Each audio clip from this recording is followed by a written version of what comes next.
Bonjour à tous, aujourd'hui on se retrouve pour une nouvelle vidéo qui parle de transhumance et de l'utilisation de la grue Easy Loader de chez Icovic. Alors j'avais déjà une première grue Easy Loader qui venait de chez Icovic que j'ai acheté je pense en tout début de mon installation dans les années 2000-2001. Donc j'en étais très contente, mais au bout de 20 ans, donc elle commençait à se faire un petit peu vieille. Et j'avais pour projet de changer de grue. Et comme j'étais déjà très contente de celle-ci, j'ai repris le même modèle, mais avec une option, avec une rallonge de 50 cm qui nous permet d'aller déposer les ruches un petit peu plus loin sur les plateaux des véhicules. Donc j'ai acheté cette grue-là en juin 2020. Et ce qui m'a aussi poussé à reprendre ce modèle-là, c'est parce qu'on avait déjà l'adaptation sur notre véhicule de transhumance. Le principal véhicule que l'on a, dont on s'en sert régulièrement, c'est un Land Rover Defender 130. Vincent nous a adapté le plateau pour que sur le plateau on puisse mettre 16 ruches avec hausse et pouvoir mettre un deuxième étage quand on transhume avec les hausses. Dans cette vidéo là, vous allez voir qu'on peut transhumer jusqu'à 48 ruches sur le véhicule, étant donné qu'elles n'ont pas les hausses au moment où on a filmé. On filme à ce moment-là, on est début octobre, les ruches sont finies d'être récoltées, traitées et hivernées, donc on les a nourries également. Ce jour-là, je n'étais pas présente, donc il y a Théo qui m'a fait les prises de vue et Vincent est aux commandes de la grue. Maintenant, on transhume toutes les ruches ouvertes parce qu'on s'est rendu compte que c'était beaucoup moins de soucis au niveau de la gestion des ouvertures, fermetures, ouvertures de ruches au moment où elles arrivent sur leur lieu de transhumance. Je transhumais toujours fermé au début de mon installation et puis un jour j'ai rencontré un collègue de Seine-et-Marne qui se reconnaîtra peut-être dans cette vidéo et il m'a dit mais pourquoi tu t'embêtes à fermer les ruches? Moi je transhume tout ouvert et tu donnes juste un petit coup de fumée et c'est tranquille, elle reste calme tout le long de la transhumance. Et puis on a essayé sur un petit lot et puis on s'est rendu compte qu'au final, elles étaient toutes gentilles, dans la limite où on les transhume bien sûr à des températures acceptables. Donc c'est-à-dire on les transhume toujours tôt le matin et il faut qu'il fasse frais. Et on a essayé et au final tout s'est bien passé. Parce que comme vous le savez, quand on transhume, enfin pour moi sur mon exploitation, la transhumance sur luzerne dure chez moi entre 8 et 10 jours. Et quand au début vous êtes frais et dispo, tout se passe bien, vous êtes en forme, et arrivé le 8e, 9e et 10e jour, vous êtes quand même un petit peu moins frais, et c'est vrai qu'on a tendance à faire des petits loupés sur des colonies qu'on a oublié d'ouvrir à ce moment-là. Quand vous vous levez tous les jours à 4h30 du matin et que vous partez à 5h et que vous revenez aux environs de 9h de la transhumance, évidemment je ne vais pas me coucher, j'empile avec ma journée au rucher. Donc ça fait des grosses journées et des grosses semaines de travail. Et franchement, transhumer fermé, ça m'a quand même soulagé l'esprit de ne plus me demander si j'ai bien fait d'ouvrir toutes les ruches. Évidemment, c'était pas le rucher complet que j'oubliais d'ouvrir, mais il est arrivé une fois ou deux où je suis passée à côté d'une ruche et que j'ai complètement oublié d'ouvrir celle-ci. Voilà. Donc voilà pour ce que je voulais vous expliquer au niveau un petit peu de la transhumance. Et puis je vous laisse regarder ces quelques images. Donc comme je vous l'ai dit au début, là on est en fin de saison, début octobre. Et donc vous allez voir que simplement en mettant un petit coup de fumée comme Théo le fait dans la vidéo, on a des colonies assez calmes. Et bien évidemment, c'est peut-être pas conseillé de transhumer au ouvert si vous traversez de grosses agglomérations. Moi, j'ai la chance quand même d'être en zone assez rurale, donc je ne passe pas dans des zones très peuplées. Voilà. Et ben, on va voir tout de suite tout ça en vidéo. C'est parti.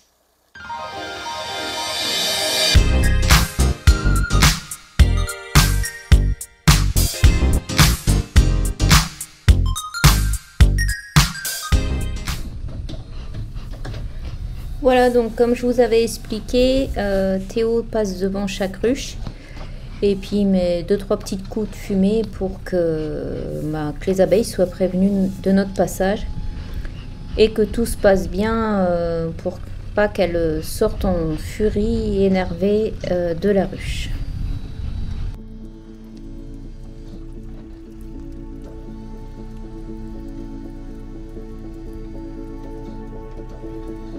Voilà, Vincent vient ensuite prendre les ruches sur le côté avec la nacelle de la grue. Toutes nos ruches sont transhumées sur des palettes en plastique. Elles ne sont pas posées directement par terre pour quand même qu'il y ait un mouvement d'air qui passe quand même en dessous de la ruche. Et une fois que la ruche est sur la nacelle, on l'emmène directement sur le plancher du 4x4. Pendant ce temps-là, Théo continue à donner un petit coup de fumée devant les ruches. Là, on était dans des conditions vraiment optimales pour les transhumés parce que le matin, il y avait plu et les températures, évidemment, au mois d'octobre, sont beaucoup plus fraîches. Donc là, les abeilles restaient bien à l'intérieur des ruches.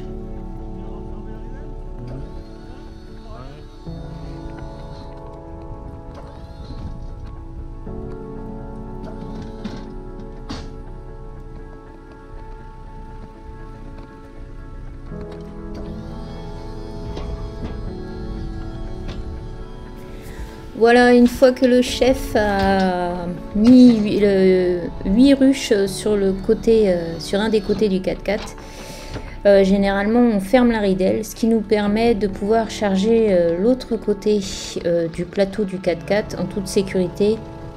Si toutefois on venait à pousser une ruche, bien évidemment elle ne peut pas tomber de l'autre côté puisqu'elle est retenue par la ridelle en alu du 4x4.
Voilà, Théo nous a ravancé le 4x4 pour qu'on puisse charger le restant des ruches qui restent à transhumer.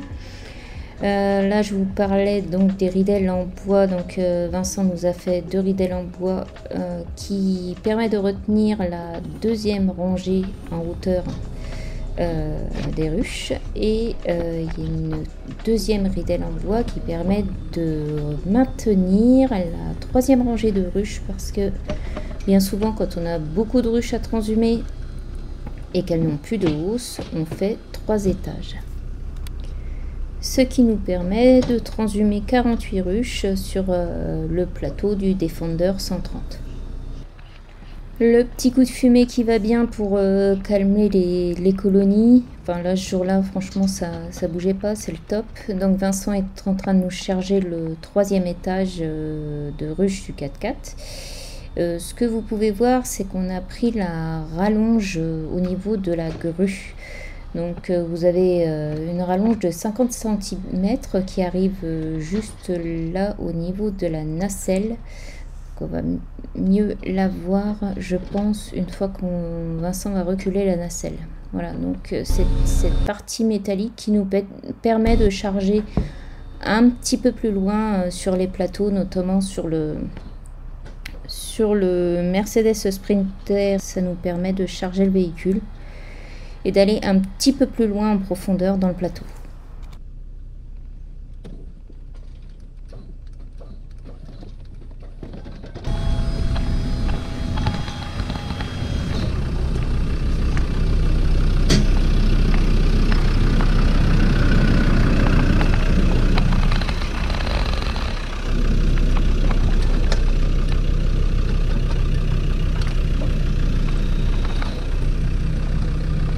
Et sur la rallonge, je peux pas faire ça.